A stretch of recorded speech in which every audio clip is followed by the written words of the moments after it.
Hello students, welcome back to CS booster. और आज AI की सीरीज में हम नेक्स्ट टॉपिक स्टार्ट करने वाले हैं जिसका नाम है searching algorithms in artificial intelligence. आज हम बात करेंगे कि आर्टिफिशियल इंटेलिजेंस कौन कौन से सर्चिंग एल्गोरिथम्स को यूज़ करता है और ये कितने टाइप्स की होती हैं।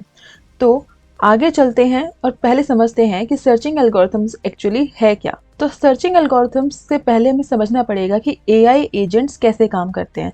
तो गाइज हम समझ चुके हैं कि एआई एजेंट्स होते क्या हैं, राइट। आर्टिफिशियल इंटेलिजेंस देखा जाए तो क्या है, it is a study of building agents that act rationally. तो आर्टिफिशियल इंटेलिजेंस की हेल्प से हम क्या करना चाहते हैं, हम ऐसे मॉडल्स बनाना चाहते हैं, हम ऐसे एजेंट्स बनाना चाहते हैं जो रैशनली काम करते हो।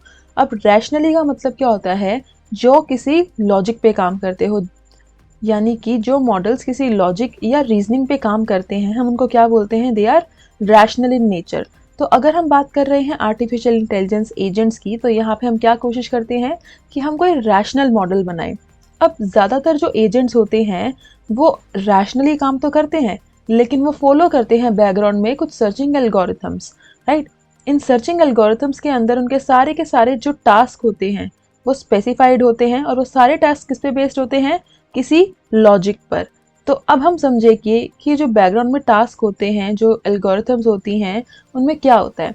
तो देखिए, अगर हम किसी भी सर्च प्रोसेस की बात कर रहे हैं, किसी भी सर्च प्रॉब्लम की बात कर रहे हैं, तो उसमें सबसे पहले हमारे पास क्या होती है, एक स्टेट स्पेस, यानी कि set of all possible states where you can be, यानी कि वो सारी स्टेट्स जहाँ पे आप हो सकते हैं। जैसे कि आप पॉइंट 1 से पॉइंट 2 पे जा सकते हैं, देन आप पॉइंट 2 से पॉइंट 3 पे जा सकते हैं। फॉर एग्जाम्पल, आप अपने घर से यानी कि अपने होम से स्कूल आए हैं या कॉलेज आए हैं।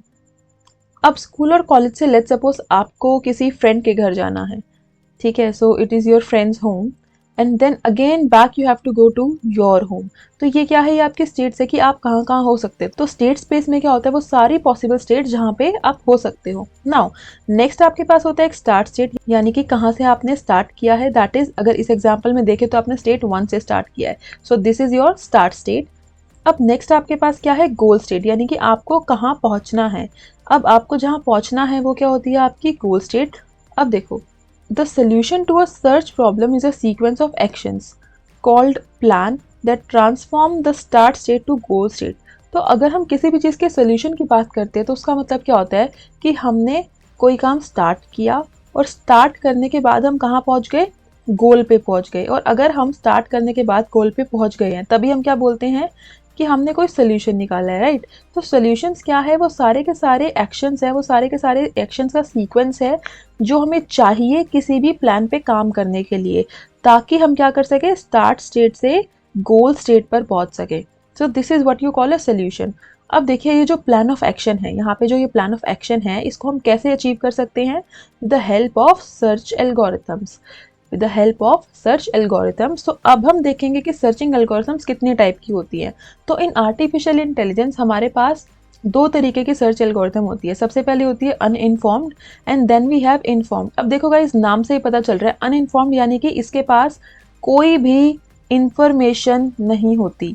अनइन्फॉर्म्ड सर्च के अंदर आपके पास कोई भी इंफॉर्मेशन नहीं होती, बट इन्फॉर्म सर्च में आपके पास क्या होती है, इंफॉर्मेशन, राइट। अब देखिए, सर्चिंग एल्गोरिथम्स में क्या होता है, हम बेसिकली क्या करते हैं, अनुमान लगाते हैं, प्रिडिक्शंस यूज करते हैं। तो अब देखिए, हम इसको आगे पढ़ेंगे। Now we have informed search and uninformed search. अब हम समझेंगे कि इन दोनों में डिफरेंस क्या है।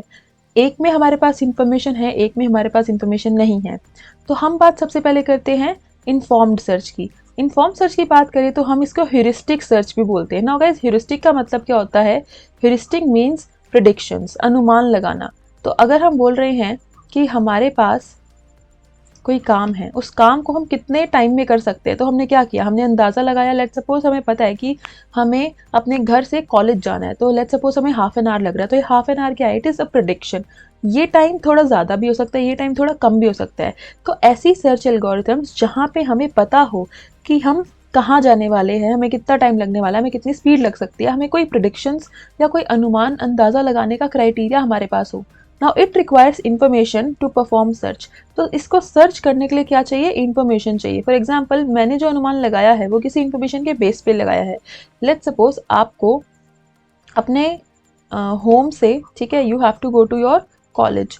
तो आपको पता है कि यहाँ से यहाँ जाने तक, ठीक है, क्या कौन कौन से स्टॉप्स बीच में आएंगे और उन स्टॉप्स पे पहुँचने में आपको कितना टाइम लगेगा। तो आपने लेट्स सपोज इन सबको ध्यान में रखते हुए प्रिडिक्ट किया है कि आपको होम से कॉलेज पहुंचने के लिए let's suppose you will take 30 minutes और यू विल टेक 40 मिनट्स, ठीक है। नाउ अगर हम दूसरी साइड बात करें तो वो है अनइन्फॉर्म्ड, यानी कि इसमें आपके पास कोई भी इंफॉर्मेशन नहीं होती। अब कोई भी इंफॉर्मेशन नहीं है तो ये क्या है, इसको हम क्या बोलते हैं, ब्लाइंड सर्च, यानी कि it is sort of blind, ये किसी भी डायरेक्शन में जा सकती है। Do not require information to perform search, इसमें आपको किसी इन्फॉर्मेशन की जरूरत होती भी नहीं है।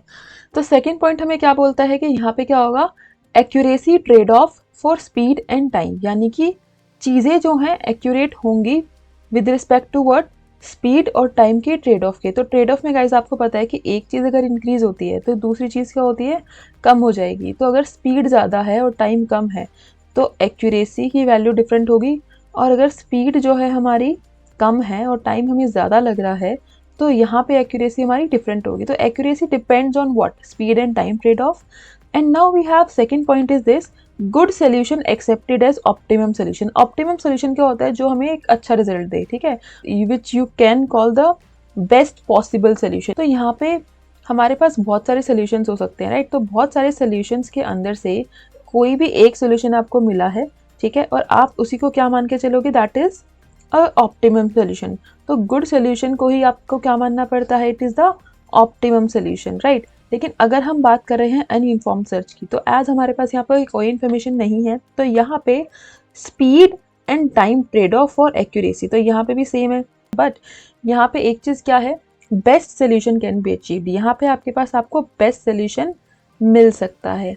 जैसे आप गूगल मैप का एग्जांपल ले सकते हैं, जब भी आप ड्राइव कर रहे हो और आपने नेविगेशन ऑन किया है तो अगर आपके पास सारी इन्फॉर्मेशन है लेट्स सपोज, तो कभी कभी होता है कि आपको फिर भी कहीं ट्रैफिक मिल जाता है या कुछ हो, इन्फॉर्म सर्च के होने के बाद भी आपको राइट सही रास्ता नहीं मिल पाता। लेकिन अगर आप रैंडमली आप ट्रैवल कर रहे हैं, you are finding the ways your self, तो आपको हो सकता है कभी कभी बेस्ट रास्ता मिल जाए, सबसे छोटा भी और जहाँ ट्रैफिक भी ना हो, ठीक है, it can be a possible solution. तो यहाँ पे क्या होता है, आपके पास आपको सबसे बेस्ट सोल्यूशन मिल जाता है।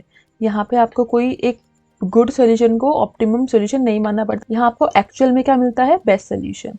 अब नेक्स्ट पॉइंट क्या है, लेस कंप्यूटेशनल रिक्वायरमेंट्स, यानी कि यहाँ पे क्योंकि हमारे पास इंफॉर्मेशन होती है तो हमें सारे पॉसिबल चीज़ों को, सारे पॉसिबल पाथ को ट्रैवर्स नहीं करना पड़ता, इसलिए जो कंप्यूटेशनल रिक्वायरमेंट्स है वो यहाँ पे कम है। And can handle large search problems. अब यहाँ पे देखो हमारे पास बड़ी बड़ी सर्च प्रॉब्लम्स होती है और हमारे पास ऑलरेडी क्या है, इन्फॉर्मेशन है, प्रिडिक्शंस है उनके बारे में, तो ये उनको बहुत अच्छे से हैंडल कर लेती है। इन्फॉर्म्ड सर्च जो है हमारी क्या करती है, लार्ज कंप्यूटेशनल प्रॉब्लम को अच्छे से हैंडल करती है। And also it is less costly and more efficient, इसमें जो है कॉस्ट कम लगती है प्लस ये एफिशिएंट भी ज़्यादा है। कॉस्ट कम लगती है, जाहिर सी बात है, इन्फॉर्मेशन है तो हमें सारे के सारे पाथ्स को ट्रैवर्स नहीं करना पड़ता, तो हमारी कॉस्ट ऑटोमेटिकली कम हो जाती है और इसीलिए हम इसको क्या बोलते हैं, ये एफिशिएंट है।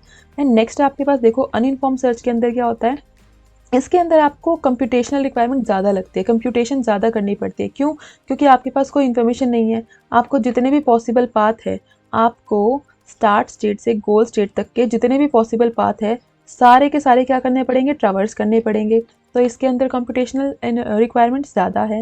And impractical to solve large search problems, और यहाँ पे जो बड़ी बड़ी सर्च प्रॉब्लम्स होती हैं वो सॉल्व करना थोड़ा इम्प्रैक्टिकल हो जाता है, क्योंकि आप स्टार्ट स्टेट से गोल के सारे पाथ को ट्रैवर्स कर रहे हो, ठीक है, तो उसमें टाइम ज़्यादा लगेगा, तो यहाँ पे उसके लिए ये बेस्ट नहीं है। उसके लिए आप क्या यूज़ करोगे, इन्फॉर्म्ड। अब more costly and less efficient, more costly क्यों है, क्योंकि यहाँ पे आपको ज़्यादा कंप्यूटेशंस करनी पड़ रही है, आपको ज़्यादा काम करना पड़ रहा है, और इसी वजह से हम क्या बोलेंगे कि ये क्या है, लेस एफिशिएंट है।